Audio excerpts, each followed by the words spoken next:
असल में परसों रिजर्वेशंस पर मैंने कुछ बात की थी, तब भी मेरे पास कुछ डेटा था और उसके बाद कुछ और डेटा आया। जो मैंने सवाल पूछे थे वो आज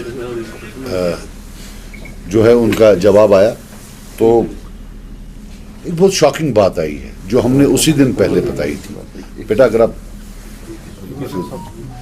जो हमने उसी दिन बोला था कि ये रिजर्वेशंस तो एक है, मैं आपको क्लियर बात बताऊं, मैं रिजर्वेशंस के खिलाफ नहीं हूं, but we are against murder of merit. We are against any system which will impede meritorious students to shine academically and do something for themselves, for their own careers and for their own place. एक है reservations का problem कि 60% पर ले गए, फिर दूसरा with in reservations जो है, जो विद इन रिजर्वेशंस स्कैम है, that is much bigger than that 60% scam. अब ये मालूम पड़ रहा है, मैं आपको बता दूं, टोटल में जो है 60% रिजर्वेशंस हैं, SC 8% है, वो 8 का 8 जम्मू जाता है। शेड्यूल ट्राइब, अब जो हमने डेटा मिला, 8.5% जम्मू जाता है, 1.5% इधर आता है। STP पर अभी उतना डेटा नहीं है, बट लगभग यही ट्रेंड वहां भी है। OBC 6.5%, ये अप्रोक्सीमेशन है, मेरे पास एक्चुअल डेटा नहीं है, बट अप्रोक्सीमेशन 6.5% जम्मू होगा, 0.5% है। ALC जो डेटा आया है 5.8% उधर, 0.2% इधर। RBA 5.28% उधर, 4.72% here, despite the fact that our population is 7% more. EWS, economically weaker sections, 9.20 उधर, 0.80% इधर। और इसमें सबसे बड़ा जो कल्प्रिट्स है वो यहाँ के कश्मीरी ऑफिसर्स जो नहीं देते हैं जबकि वहां मिलती है। अब ये पॉलिसी के हिसाब से है या वो खुद कर रहे हैं, आई डोंट नो। फिर इंटरनेशनल बॉर्डर, वो 1 का 1% इधर है। अब आप ये देखिए, अगर 100 बच्चे एग्जाम देते हैं तो 60 रिजर्व्ड होते हैं, उस 60 में 50.78 जम्मू के होते हैं और 9.22 कश्मीर के होते हैं। So before you apply reservations, Kashmiris have already been crowded out. So as a population पूरे में कितना क्या होगा ये आप खुद देख सकते हैं। जो आपको केएस एग्जाम्स में या बाकी एग्जाम्स में जो कश्मीरी बच्चे नहीं आ रहे हैं, it is not competence, they are most competent. It is the scourge of reservations that is killing their competence. And अब जो आज डेटा आया, इसमें हम देख रहे हैं वास्ट रीजनल डिस्पैरिटी। इसमें सबसे बड़ी बात है, ये जरा दे दें आप, ये JKNC का ट्वीट है कि भाई चीफ मिनिस्टर साहब ने बोला है कि 6 महीने के अंदर अंदर जो ये कमिटी है ये अपना फैसला सुनाएगी या कुछ करेगी। जो सवाल हमें मिला है, जवाब मिला है, उसमें बताया गया है कोई टाइमलाइन नहीं। So there is no timeline. मैं इस सरकार पर, सिर्फ इस सरकार पर आई डोंट नो, ये 1989 से शुरू हुआ है, इसमें सब जिम्मेदार है। और ये एक नेशनल पॉलिसी है नेशनल पार्टीज की, चाहे वो बीजेपी हो या कांग्रेस हो, और जो उनके यहां क्विजलिंग्स हैं उनके साथ मिलकर कि भाई कश्मीरी स्पीकिंग जो पॉपुलेशन है, they have to be taught a lesson. इसमें हमारे साथ बेचारे कश्मीरी पंडित भी बर्बाद हो रहे हैं क्योंकि वो भी कश्मीरी स्पीकिंग में आते हैं। कश्मीरी स्पीकिंग पहला है, उसके बाद जो कश्मीर में रहने वाले हैं, चाहे वो शेड्यूल्ड ट्राइब्स हैं या RB हैं, वो दूसरे नंबर पर, या EWS है। सो ले दे के इट्स इधर कश्मीरी स्पीकिंग जो कि एक डिस्टिंक्ट एथनिक ग्रुप है, उसका टारगेट है, और इनहैबिटेंट्स ऑफ कश्मीर जो नॉन कश्मीरी स्पीकिंग है, उन पर भी ये टारगेट साधा गया है, और ये अनएबेटेड है। This thing has silently carried on since 1989। इसकी बीज तब से शुरू हुए हैं, आहिस्ता आहिस्ता आहिस्ता आहिस्ता, और कश्मीरी बेचारा लगा बाकी कामों के साथ है, अदर स्मोक स्क्रीन्स वो उनके साथ लगा हुआ है, यहां से ये जो है ये करो। And I will tell you one thing, ये जो academically we are being crowded out, इसका जो नुकसान होगा, it will take a century to undo the damage, to come back, because Kashmiris के लिए दिन ब दिन ये अनइवन प्ले फील्ड बन जाएगा।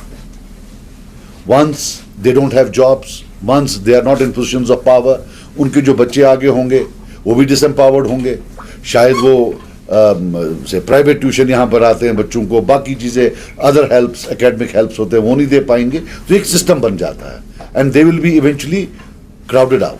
Then if you remove these reservations और if you make them flexible, still it will take them 20 years before they can compete again. So ये है. मैं आपको बता दूं,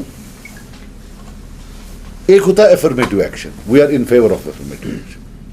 हम नहीं कहते हैं कि जो deprived है, लेकिन अब जो यहाँ का ST है वो बहुत डिप्राइव्ड है, उसको बोल रहे हैं आप पुंछ राजौरी वाले के साथ compete करो. अब पिछले 20 या 30 जब से ST आया है, गुज्जर बाइयों का, यहां से कितने IAS और IPS आए हैं, और जम्मू रीजन से कितने IAS और IPS आए हैं. शायद यहां से मुश्किल से 1 या 2 आए हैं, बाकी सब वहां से तो काफी लोग आए हैं.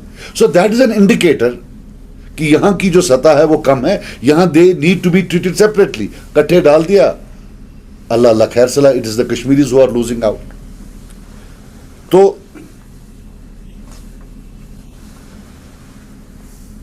दूसरा जो इसमें है, अब जो हमारे, अब मैं आपको बताऊं, अभी काफी बच्चे हमारे पार गए थे पढ़ने, उनको पासपोर्ट नहीं दे रहे हैं. आफ्टर ऑल करना क्या है आपको, यहां आप उनको मेरिट में आने नहीं दोगे, अब वो कहीं बाहर जाएंगे तो फिर उनको बोलोगे अब हम आपको पासपोर्ट नहीं देंगे. हालांकि जहां भी कहीं कॉन्फ्लिक्ट होता है वहां जो सरकारें होती हैं, कॉन्फ्लिक्ट खत्म होने के बाद पीस बिल्डिंग मेजर्स लेती हैं, जिसमें वो कोशिश करती हैं कि कोई मरहम हो. लेकिन यहां तो उल्टा है, कोई एनेबलिंग एनवायरनमेंट बना ही नहीं रहे हैं. दे आर कीन कि नहीं, इनको क्राउड आउट करना है, इनको हर एक जगह से आउट करना है, and it will not help. It is going to worsen. मैंने परसों बोला, I will repeat it today, it is a post dated cheque for disaster. You are scripting a disaster with your own hands. इसके जो social repercussions होंगे और जो ये social reordering आप कर रहे हो, ये नहीं चलेगा. They are trying to establish a social supremacy of other ethnic groups over the Kashmiris. और हमें ना तो सुप्रीमेसी करनी है, ना हमें किसी की सुप्रीमेसी चाहिए. We have lived as brothers in brotherhood for a long time and we want to live like that. So this is something we will go ahead.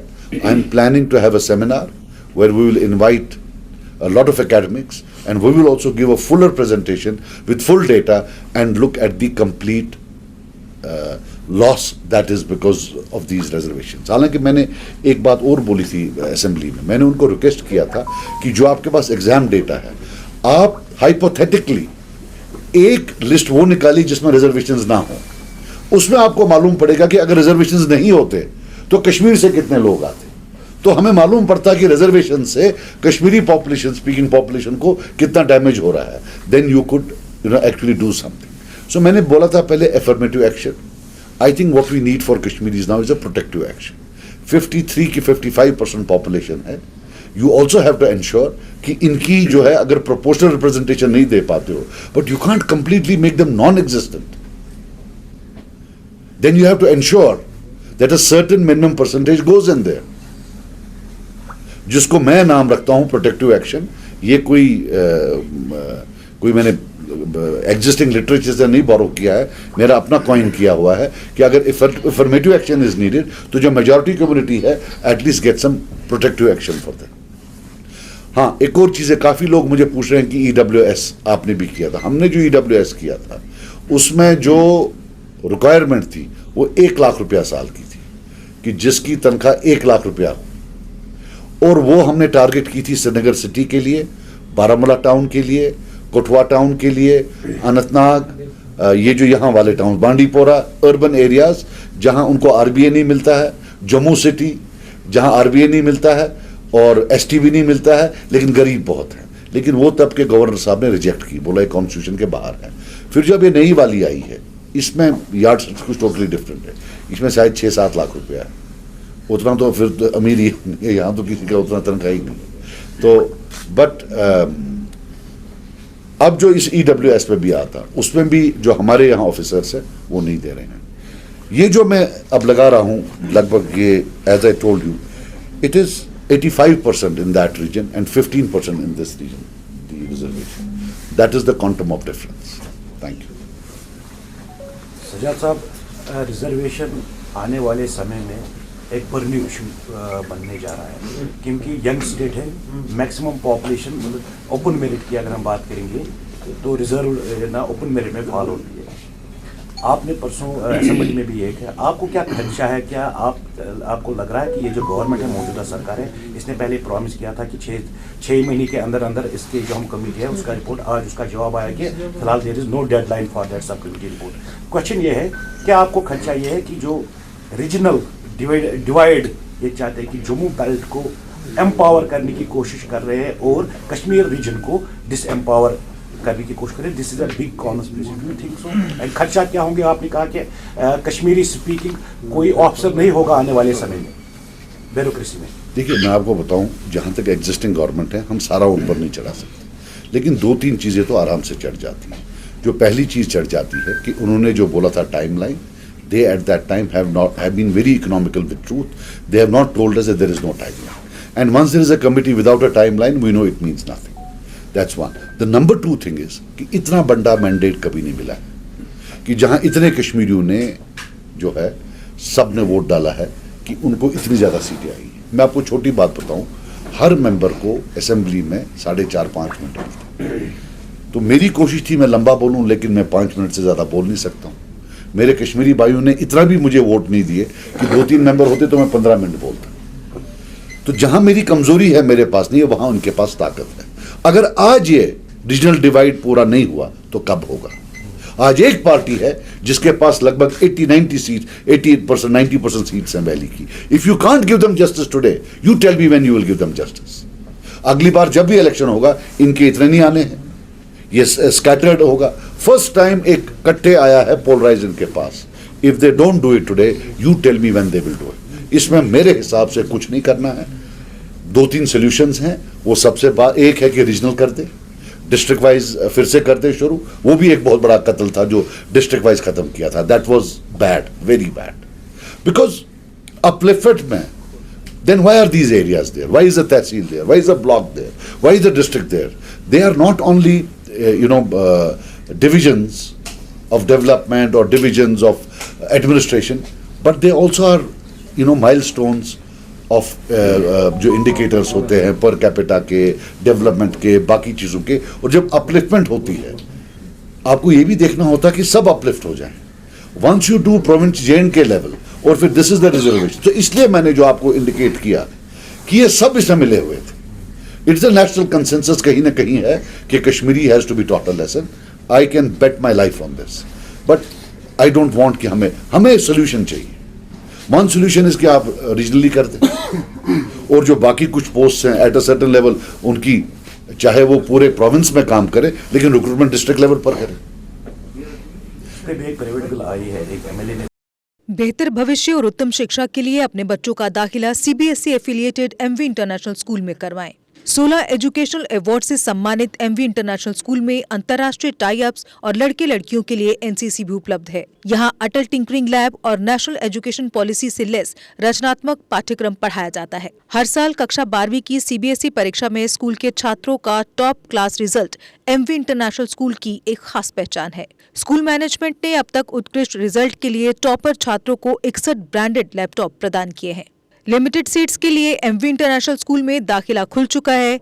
Jammu, Samba, Kathua जिलों में स्कूल ट्रांसपोर्ट भी उपलब्ध है। हमारा पता है MV international school, 17 miles, Thandi Khui, Samba. Phone number 7298212270। Jammu Kashmir की खबरों के लिए जुड़े रहिए JK अपडेट के साथ।